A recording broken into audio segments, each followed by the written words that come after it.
hebdomadaire du Conseil des ministres au Palais de la République. Le président de la République s'est incliné devant la mémoire des victimes du naufrage le dimanche 8 septembre 2024 d'une pirogue au large d'Hambourg et de l'accident de la route survenu le lundi 9 septembre 2024 dans la commune de Ndangalma, dans le département de Bambey. Il a présenté les condoléances de la nation aux familles éplorées et a souhaité un prompt rétablissement aux blessés. Évoquant la célébration prochaine du Mawloud, le chef de l'État a adressé ses meilleurs vœux à la Oumma islamique, notamment à la communauté musulmane du Sénégal. Il a rappelé au gouvernement la nécessité de prendre toutes les dispositions sécuritaires, sanitaires et logistiques adéquates au regard de l'importance de cet événement marqué par l'afflux de nombreux fidèles vers les cités religieuses. Le président de la République a réitéré l'engagement de l'État à ne ménager aucun effort pour asseoir le respect du culte et perpétuer la mémoire de nos mémorables guides religieux qui ont fortement contribué à la consolidation de l'unité nationale, à l'intégration africaine et au rayonnement international du Sénégal. Le chef de l'État a informé qu'il se rendra à l'occasion de la célébration du Mawloud, respectivement à Kaolack, Tivaouane, Thiénaba, Thiès et Ndiassane, pour des visites de courtoisie aux khalifes généraux et chefs religieux dans ces localités. Abordant la question du principe de la continuité de l'État et du fonctionnement régulier des pouvoirs publics, le président de la République, garant du fonctionnement régulier des institutions, a mis l'accent sur les relations entre le pouvoir exécutif et le pouvoir législatif. L'article 55 de la Constitution stipule: le gouvernement est responsable devant le président de la République et devant l'Assemblée nationale dans les conditions prévues par les articles 85 et 86 de la Constitution. Voilà pourquoi il attache du prix au respect des prérogatives constitutionnelles, des compétences et missions de chaque institution de la République. Car la bonne qualité des rapports entre les institutions détermine fondamentalement la stabilité politique et institutionnelle du pays, ainsi que la mise en œuvre optimale des politiques et programmes publics indispensables au bien-être de nos populations. Par conséquent, le président de la République a fait valoir l'impératif de consolider en permanence un pouvoir exécutif, préventif et responsable et d'assurer en toutes circonstances la continuité de l'État.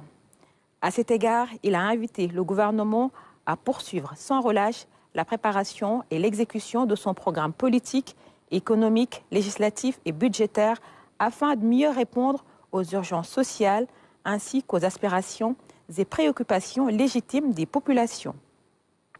Il s'agit aussi et surtout de préparer l'avenir face notamment aux défis de sécurité, de l'emploi, de la jeunesse, de l'assainissement, de nos finances publiques et l'exploitation souveraine et transparente de nos ressources pétrolières et gazières.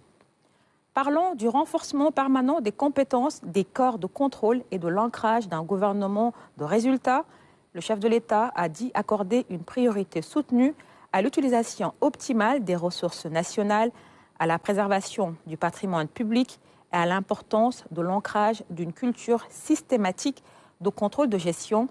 de reddition des comptes et de lutte contre la fraude et la corruption.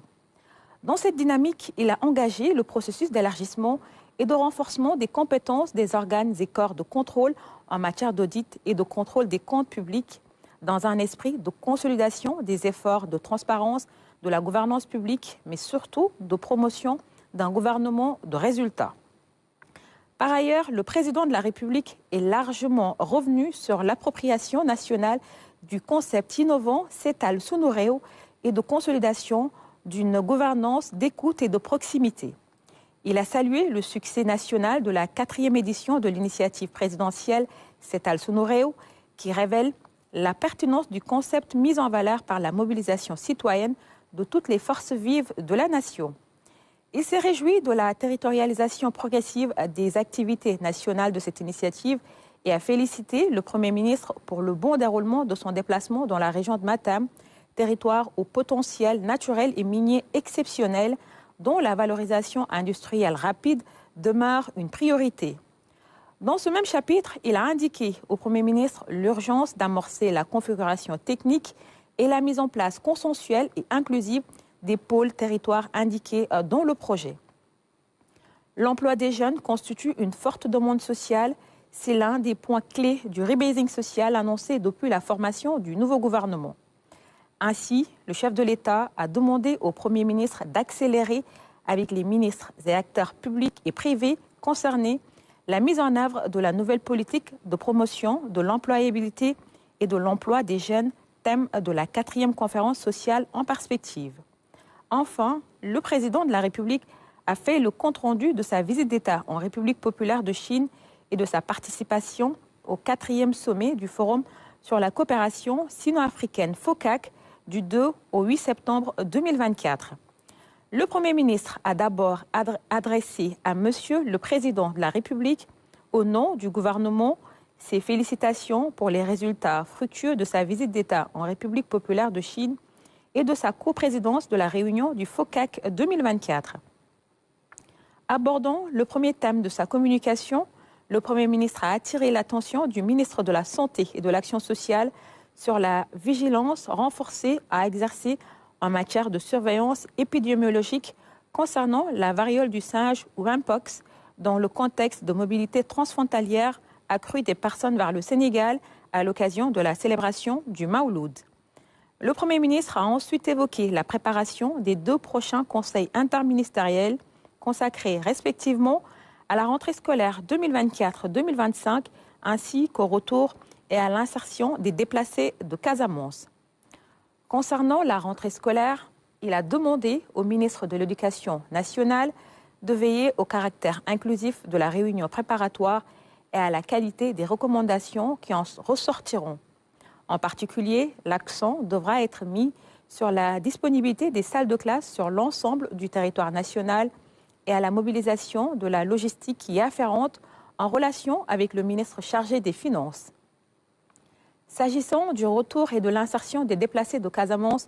le Premier ministre a invité les ministres concernés à identifier de manière exhaustive, à l'issue de la réunion préparatoire du Conseil interministériel, les actions à mettre en œuvre dans l'immédiat, puis à court et moyen terme, en vue de l'amélioration des conditions socio-économiques des déplacés de retour au niveau des différentes localités, ainsi que des conditions sécuritaires et de mobilité. Le Premier ministre a ensuite évoqué l'évaluation des mesures de baisse des prix des denrées de première nécessité prises en juin 2024, conformément à l'engagement du gouvernement d'y procéder tous les 3 mois.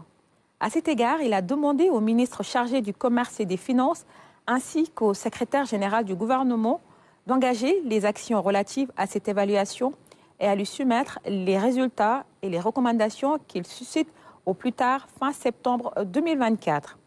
Enfin, le Premier ministre s'est appesanti sur la réalisation rapide de l'évaluation de l'état des cultures en cette période d'hivernage en rapport avec le stress hydrique et les inondations au niveau de certaines zones du pays, ainsi que sur la préparation de la campagne de production horticole. Il a, dans ce sens, demandé au ministre chargé de l'Agriculture, en rapport avec le ministre chargé de l'Intérieur, de dresser la situation exhaustive des risques pesant sur les cultures en perspective d'une réunion interministérielle sur cette question. Concernant la campagne de production horticole, le Premier ministre a insisté sur l'urgence attachée à l'apurement des engagements financiers de l'État vis-à-vis des opérateurs horticoles et à l'accélération de la délivrance des agréments. Il en est de même de l'appui aux organisations de producteurs et aux coopératives en vue de la structuration de programmes de dotation en infrastructures de stockage et de la production horticole, notamment d'entrepôts frigorifiques. Au titre des communications des ministres. Le ministre de l'Environnement et de la Transition écologique a fait une communication sur le domaine forestier classé du Sénégal. Le ministre de l'Hydraulique et de l'Assainissement a fait une communication sur la situation hebdomadaire de la gestion des inondations. Le ministre de l'Éducation nationale a fait le point sur les résultats des examens scolaires 2024.